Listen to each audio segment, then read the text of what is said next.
আপনারা হয়তো আমার সম্পর্কে একটা কৌতুক শুনিছেন। আমি শিওর আমি নাকি জামাত ইসলামের কাফের শাখার আমির। আমার হেটাররা আমাকে এইভাবেই ডাকে মাঝে মাঝে। আগে আওয়ামী লীগ আর বামেরা ডাকতো, এখন বিএনপি ওয়ালারও ডাকে।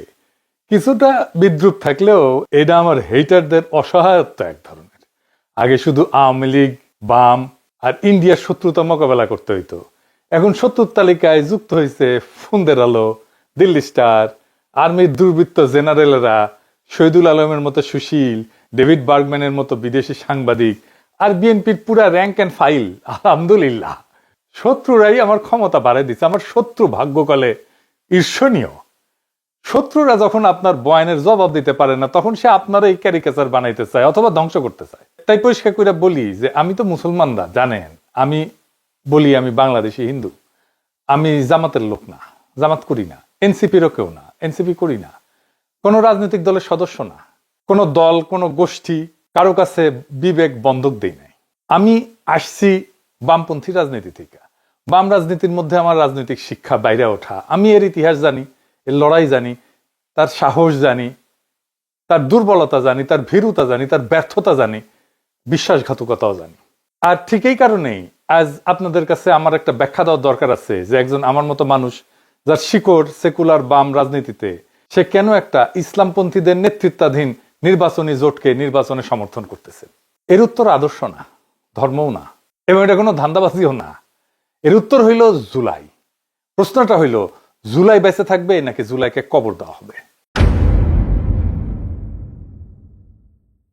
12 ফেব্রুয়ারি বাংলাদেশে এমন একটা নির্বাচনের মুখোমুখি যেটা তার ইতিহাসের সবচেয়ে গুরুত্বপূর্ণ নির্বাচনগুলোর মধ্যে একটা। এটা কোনো রুটিন নির্বাচন না, কোনো দল বনাম দলের লড়াই না। এটা একটা যুগান্তকারী সিদ্ধান্ত নেওয়ার নির্বাচন। এই দেশের ভবিষ্যৎ কোন দিকে যাবে আসলে, সেই সিদ্ধান্ত নেওয়ার নির্বাচন। আমরা আজ এমন সন্ধিক্ষণে দাঁড়ায় আছি, একটা পথ আমাদের পিছনের দিকে নিয়ে যাবে। দুর্নীতি, ফ্যাসিবাদ, চাঁদাবাজি, ধান্দাবাজি, পরিবারতন্ত্র আর অলিগারদের সেই পুরানো বন্দোবস্তের শাসনের দিকে। এমন এক অর্থনীতির দিকে যার ভিতরে লুটপাট আর অদক্ষতা ছাড়া আর কিছু নাই। তারা আমাদের নিয়ে যাবে এমন এক রাষ্ট্রের দিকে যার প্রতিষ্ঠানগুলোর উপরে মানুষের আর বিশ্বাস নাই। আপনারা দেখতেছেন না, আই হ্যাভ এ প্ল্যান বলে তাদের আয়ত্তের মধ্যে থাকা বেস্ট মেধাগুলোকে দিয়া যে প্ল্যান জাতির সামনে হাজির করেছে, সব কয়টা ফালতু, 2 পয়সার দাম নাই। যাদের দিয়ে প্ল্যান দেখাইছে ওরা জিন্দেগিতে একটা কোম্পানির প্ল্যান করে নাই। রাষ্ট্রের জন্য প্ল্যান তো দূর কি বাত, রাষ্ট্রের জন্য প্ল্যান বানাইতে আসছে। শখ কত কুজার হয়েছে, চিত হয়ে শোয়ার শখ। বাঙ্গুল্যান্ডারে খুব ইন্টারেস্টিং জিনিস দেখবেন, সব ভালসুনগুলো নিজেদেরকে বহুত তালেবার হিসেবে ভাবছে। এতদিন ধরা খাইতো না, এখন সকাল সন্ধ্যা ধরা খায় আমার কাছে। তাই ফরিদপুরে সোয়াবিন চাষ পায়, দিনাজপুরে আমের এক্সপোর্ট করতে চায়, নীলফামারীতে মেডিকেল কলেজ বানাইতে চায়, কুমিল্লায় ইপিজেড বানাইতে চায়, এভার কেয়ারের সরকারি হাসপাতালে রোগীর ডায়ালাইসিস করাইতে চায়, কারণ এভার কেয়ারের সারপ্লাস ক্যাপাসিটি আছে। আর 12,000 কোটি টাকা বাজেট দিয়ে সারা দেশের মানুষকে ফ্যামিলি কার্ড দিতে চায়। এই হইতেছে plan. I have a plan. বাংলার লুথার কিং, ও বাংলার লুজার কিং হবে। আর কার্ডের পরে কার্ড, তাও নাকি সব বেস্ট ব্রেন নিয়ে এসব বানাইছে। শুনেছেন? গতকালকে শুনেছিলাম, আজকেও আবার শুনেন, কারণ ওকে ধরিচ্ছি, দাঁড়ান শুনেন। বেশ অনেক মাস ধরে গুরুত্বপূর্ণ সব আপনার বিষয়গুলোতে জনাব তারেক রহমান বড় বড় আপনার টাস্ক ফোর্স টিম তৈরি করেছেন। হেলথ সেক্টর বলেন, এডুকেশন সেক্টর বলেন, এডুকেশনটার সাথে আমি নিজেই অতপ্রতভাবে জড়িত ছিলাম। আরো অনেকগুলো সেক্টরে গুরুত্বপূর্ণ টিমস তৈরি করেছেন পুরো ওয়ার্ল্ড, বাংলাদেশের যারা বেস্ট বিশেষজ্ঞ আছেন তাদেরকে নিয়ে।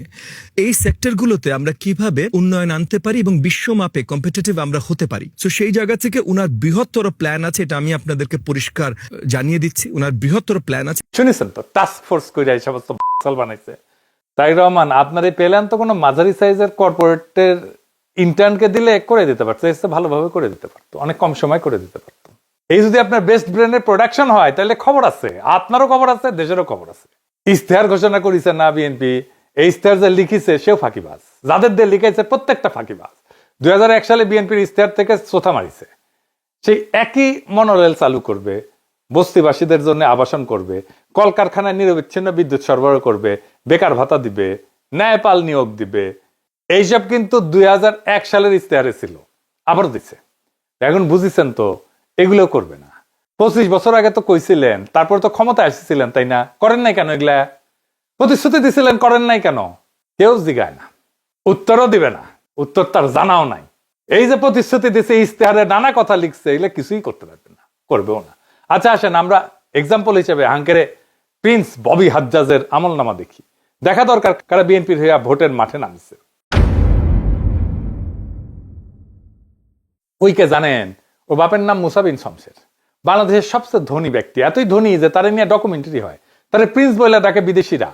সে যে জুতা পরে না, জুতা জুতা, তাতে ডায়মন্ড বসানো থাকে, হীরা হীরা হীরা বসানো থাকে জুতায়। মেনে মেনে করছি না, দেখেন। Every day I wear diamond shoes, and fed up. So maybe one day. You get a bit. Have you ever, worn your diamond shoes and then stepped in, something really disgusting? দেখেছেন তার জুতা ঘড়ি রাখার জন্য কত বড় বড় বাক্স, সেগুলো আবার টেনে নিয়ে আসে কত লোক। দেখেন সব ব্র্যান্ডেড ঘড়ি, রোলেক্স কোম্পানি ঘড়ি আর কিবা কিবা কোম্পানি ঘড়ি, নামও জানি না সবগুলার। দেখেন নিজের হাতে খায় না, খাওয়াই দিতে হয়।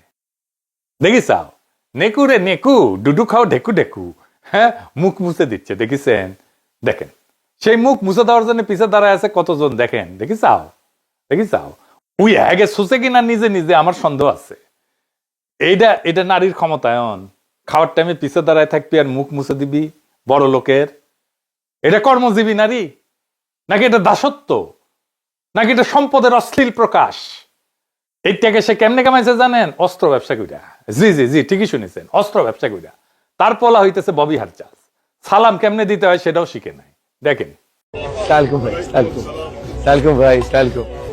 বছরে সালাম দেয় না, নির্বাচন যখন আসে হায় রে সালাম, সালাম দিতে দিতে আসসালামু আলাইকুম, এই এত সময় বলবে কতক্ষণ, খালি কয় চালকুম চালকুম, তাড়াতাড়ি হয়ে যায়।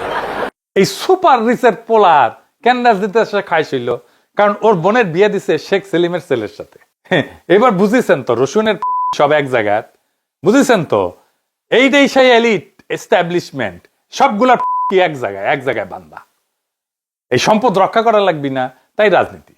হাসিনার বিরুদ্ধে রাজনীতি করছে যেন দুঃসময় বেআইরে প্রোটেক্ট করতে পারে। আওয়ামী লীগের রাজনীতিতে তারেক রহমান তো এমনিতে আনতে চায় না, এই যে এগুলোর জন্য আনতে চায়। এই ববি হাজ্জাজের বাসায় আপনি ঢুকতে পারবেন? ঢুকতে দিবে আপনারে? পারবে না। ওই টাকা সেটা এমপি হবি, ওই ধান্দা করিছে, অত সুজা না। টাকা নেন অসুবিধা নাই, কিন্তু ভোট দিবেন মামুনুল হককে। হ্যাঁ বুঝি চাও, রিক্সা মার্কে খালি সিল মারো রে সিল মারো, রিক্সা মার্কাত সিল মারো। যে আপনার স্বপ্ন জানে, কল্পনা জানে, দুঃখ জানে, বেদনা জানে, যে সত্যিকার অর্থে আপনার প্রতিনিধি হইতে পারে। আপনি নিজেই বিবেচনা করেন মুসা বিন শমসেরের ছেলে আপনার প্রতিনিধিত্ব করার যোগ্যতা রাখে কিনা। না, মামুনুল হক রাখে, সে তো আপনারই লোক।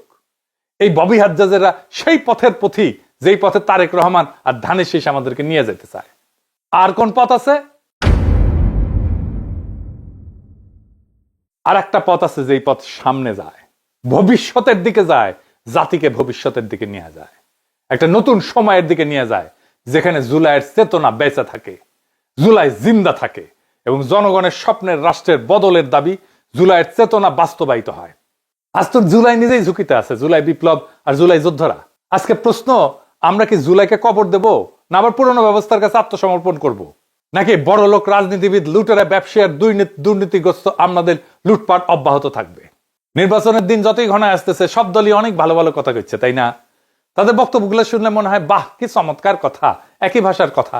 তারা কি করছে, কে বেশি বিপজ্জনক, কে বেশি অযোগ্য, কাকে বিশ্বাস করা যায় না, কে সেই 1971 স্বাধীনতার বিরোধিতা করেছিল, ওরে বাপ রে, এই গানই ফাঁদ। নির্বাচনের আগে ভালো কথা বলা খুবই সহজ। পুরুষ মানুষের কুরকুরে উঠলে বউরে কয় না, দেখিছো দেখিছো কত সুন্দর চাঁদ উঠিছে, উনকে আর কি। ইলেকশন আসলে যত সার্কাস শুরু হয় রাজনৈতিক দলগুলায়, কিন্তু নাগরিকদের কাজ হচ্ছে প্রশ্ন করা। আমাদের কঠিন প্রশ্ন করতে হবে এই রাজনৈতিক দলগুলোতে কারা এই দলগুলোর পেছনে আছে, কোন পরাশক্তি, কোন আন্তর্জাতিক শক্তি, কারা টাকা দেয়, এদের ক্ষমতা আসে কোথায় থেকে, প্রার্থীরা কারা, তাদের রেকর্ড কি, এবং সবচেয়ে গুরুত্বপূর্ণ তারা আদৌ সংস্কার বাস্তবায়ন করতে পারবে কি না বা করতে চায় কিনা। এই জায়গায় একটা কথা খুব পরিষ্কার করে বলা দরকার, এই নির্বাচন আদর্শ বনাম আদর্শের লড়াই না, এটা ধর্ম বনাম ধর্ম নিরপেক্ষতার লড়াই না, এটা আসলে স্টেট ক্যাপচার বরং স্টেট রিপেয়ার, এইটার লড়াই। রাষ্ট্র ক্ষমতা দখল করে লুটপাট আগের শাসন চালানো আর রাষ্ট্র পুনর্গঠনের লড়াই, এই দুইটা জিনিস।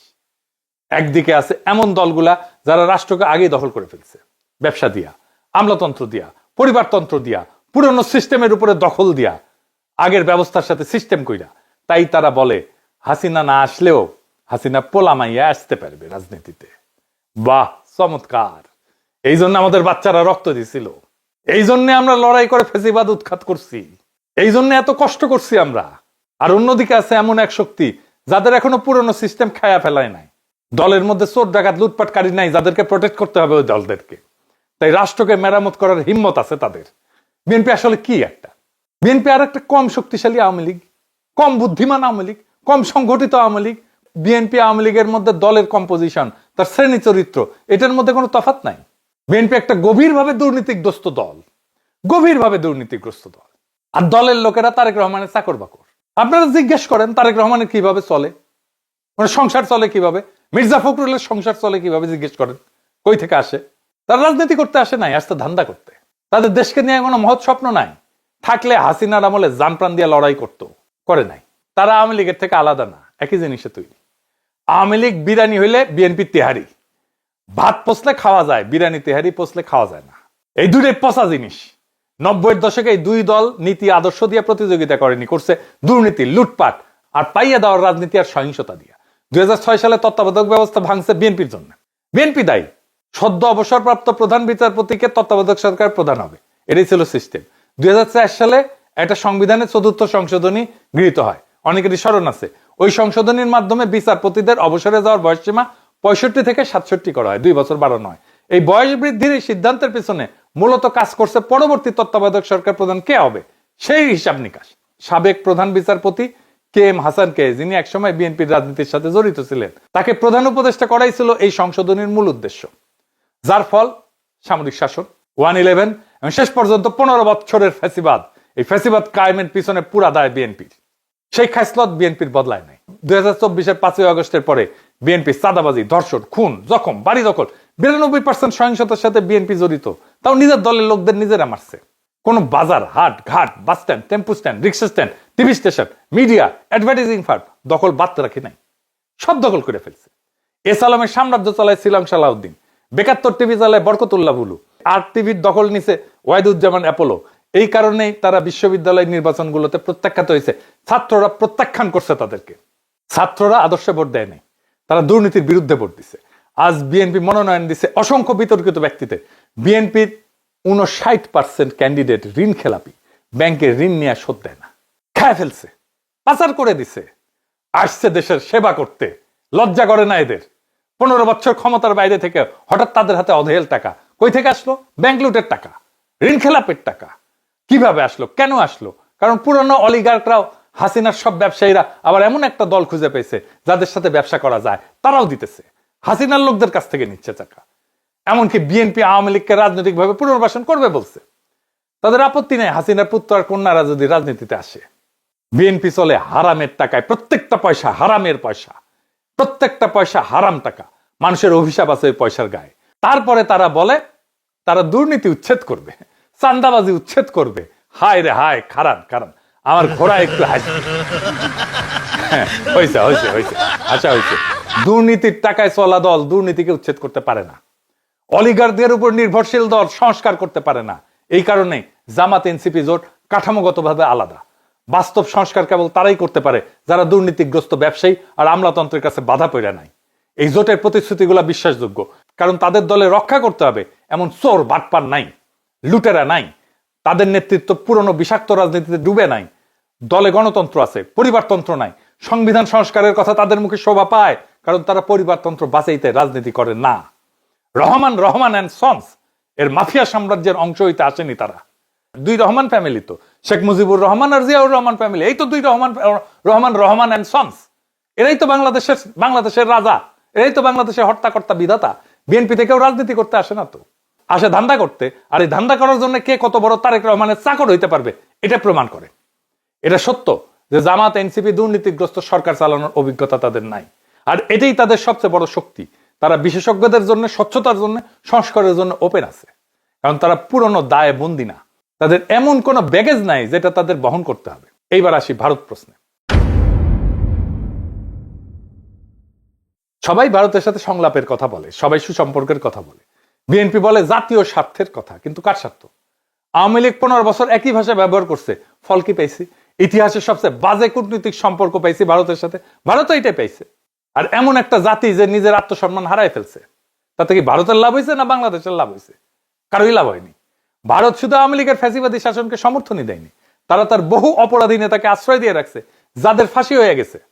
সংলাপ ভালো কথা, কিন্তু মর্যাদাহীন সংলাপ আসলে কূটনীতির পোশাকে আত্মসমর্পণ। ভারত নিজের মুসলমান নাগরিককে নিপীড়ন করে, তাদের বাংলাদেশি বলে সীমান্তের দিকে ঠেলে দেয়, আমাদের দেশে ঢুকায় দেয়, বাংলাদেশকে কাঁটাতারের বেড়ায় ঘিরে ফেলে, সীমান্তে পাখির মতো গুলি করে মানুষ মারে, কাঁটাতারে ঝুলায় রাখে, অপমানিত করে, অমানবিক আচরণের শিকার হয় আমাদের নাগরিকেরা ভারতের কাছে। কিন্তু তবু তারা ট্রানজিট চায় সেই দেশের বুকসিরা যে দেশের মানুষকে তারা আবর্জনা বলে মনে করে। এ কেমন কূটনৈতিক সম্পর্ক? এ কেমন রাষ্ট্রে রাষ্ট্রের সম্পর্ক? একটা জাতির মর্যাদার কি কোনো দাম নাই? এই জায়গায় জামাত, এনসিপি জোট এবং জুলাইয়ের যোদ্ধারা পরিষ্কার, আগে মর্যাদা, সংলাপ পরে। এখন পশ্চিমা আর বাঙ্গি সুশীলদের ভয়গুলার কথায় আসি। নারীর অধিকার, সংখ্যালঘুর অধিকার, ইসলামী রাষ্ট্র হইতেছে কিনা, শরিয়া আইন আসতেছে কিনা, এই উদ্বেগগুলা বাস্তব এবং এগুলোকে উড়ায় দেওয়া যাবে না। বাংলাদেশ গভীরভাবে ধর্মপ্রাণ দেশ। বাংলাদেশের মানুষ তার ধর্মের কাছাকাছি থাকতে চায়, কিন্তু বাংলাদেশের মানুষ ধর্মীয় সম্প্রীতি কি সেটা জানে। বাংলাদেশের সাম্প্রদায়িক টেনশন লাগায় রাখছে দুইটা দল, বিএনপি আর আওয়ামী লীগ। হিন্দুদের সম্পত্তি দখল করছে কে? আওয়ামী লীগ আর বিএনপি তো ভাগাভাগি কইরা। আওয়ামী লীগ বেশি করছে, বিএনপি একটু কম করছে, কিন্তু ভাগাভাগি করে করছে। এটা ডেটার কথা, বানায় বানায় বলা কথা না। বাংলাদেশে যতগুলো হিন্দুদের উপর আক্রমণ হয়েছে সবগুলোতে আওয়ামী লীগ এবং বিএনপির স্থানীয় লোকজন ছিল। আমি বলতেছি, দায়িত্ব নিয়ে বলতেছি, প্রত্যেকটা ঘটনার দেখায় দেওয়া যাবে, অঙ্ক কষে দেখায় দেওয়া যাবে। আপনি একটাও ঘটনা দেখাইতে পারবেন না যে এখানে জামাতের লোকজন যুক্ত ছিল। এই আওয়ামী লীগ আর বিএনপির মূল লক্ষ্য হচ্ছে বাংলাদেশের সংখ্যালঘু সম্প্রদায়কে, বিশেষ করে হিন্দু সম্প্রদায়কে নিজের স্বার্থে ব্যবহার করা, নিজের হীন রাজনৈতিক স্বার্থে ব্যবহার করা। দেশে থাকলে ভোটটা তার, ইন্ডিয়া পালাইলে জমিটা তার। এইবার সাধারণ হিন্দু সম্প্রদায় জায়গা মতো ভোট দিয়ে দিবে, সিল মারো রে সিল মারো। এনসিপি জামাত তাদেরকে পূর্ণ মর্যাদায় নাগরিক হিসেবে ট্রিট করবে। তারা সিদ্ধান্ত নিয়ে ফেলছে, ইলেকশনের দিন তাদের বুঝতে পারবেন। এবং এর ফল যেটা হবে, বাংলাদেশের সংখ্যালঘু সম্প্রদায় বাংলাদেশের 55 বছরের ইতিহাসে যেমন আজাদির সুখ পায় নাই, সেই আজাদির সুখ, সেই আজাদির স্বপ্ন তাদের পূরণ হবে। এইটা তারা পাইতে যাইতেছে এই জামাত এনসিপির শাসনে। লিখে রাখতে পারেন, গত 15 বছরের দমন বাংলাদেশের ইসলামী নাম পরিচয় মুছে দেওয়ার চেষ্টা করছিল, পারে নাই। ক্ষোভ বাড়াইছে, ইসলামী পরিচয়ের ঝান্ডার নিচে মানুষ সংগত হয়ে দাঁড়াইছে। যদি এবার মানুষের আকাঙ্ক্ষাকে বাধা দেওয়া হয়, ইসলাম ঠেকানোর নামে, ইসলামী রাষ্ট্র ঠেকানোর নামে গণরায়কে যদি প্রতিফলিত হইতে না দেওয়া হয়, তাহলে বাংলাদেশ একটা দীর্ঘমেয়াদী রক্তাক্ত সংঘাতের দিকে যাবে, যা আমাদের কারোই নিয়ন্ত্রণে থাকবে না। এই নির্বাচন ধর্মীয় আইন চাপানোর জন্য না, এটা এমন একটা জোট গঠনের প্রশ্ন যারা জুলাইয়ের সংস্কার আকাঙ্ক্ষা সম্পন্ন করতে পারে। নারীর অধিকার, সংখ্যালঘুর নিরাপত্তা, সংবিধানের সীমার উপরে কোনো আঘাত সহ্য করা হবে না। পরিষ্কার, প্লেন অ্যান্ড সিম্পল। আমরাই ঢাল হয়ে দাঁড়াবো। আজ আমাদের সামনে সিদ্ধান্ত স্পষ্ট। দল বনাম দল না, স্লোগান বনাম স্লোগান না, বরং দুর্নীতিগ্রস্ত অতীতে ফেরা নাকি জুলাই যা শুরু করছিল তা সম্পন্ন করা, এটাই এখন প্রশ্ন। জুলাই শুধু প্রতিবাদ ছিল না, জুলাই ছিল এক ঘোষণা। দেশের নাগরিক কারো প্রজা না, মর্যাদা দর কষাকষির বিষয় না, ক্ষমতা জনগণের কাছে জবাবদিহি করবে। বাংলাদেশ কোনো পরিবারের জমিদারি না। জুলাইয়ের প্রতি দায়বদ্ধতা, মর্যাদার প্রতি দায়বদ্ধতা, সংস্কারের প্রতি দায়বদ্ধতা, এগুলো কোনো বিমূর্ত ধারণা না। এইগুলা প্রত্যেকটা বাংলাদেশী নাগরিকের আজাদির ভিত্তি। দুর্নীতি থেকে আজাদি, ভয় থেকে আজাদি, পরিবারতন্ত্রের নিগড় থেকে আজাদি, চাঁদাবাজি থেকে আজাদি, অপমান থেকে আজাদি, দেশকে ধান্দার লুটপাটের জায়গা ভাবা এই রাজনীতি থেকে আজাদি। আজাদি মানে ভিক্ষার রাজনীতি না, যে আমাকে কার্ড ধরায় দেবে আর মাসে মাসে খয়রাতি দিবে। আজাদি মানে রাষ্ট্রের কাছে হাত পেতে থাকা না। আজাদি মানে নাগরিক হিসেবে মাথা উঁচু করে দাঁড়ানো। নারী, পুরুষ, সংখ্যালঘু, সংখ্যাগুরু আইনের সামনে সমান। বাংলাদেশের রাষ্ট্রের সামনে, সংবিধানের সামনে সবার অধিকার সমান। নিজের মর্যাদায় নিরাপদ।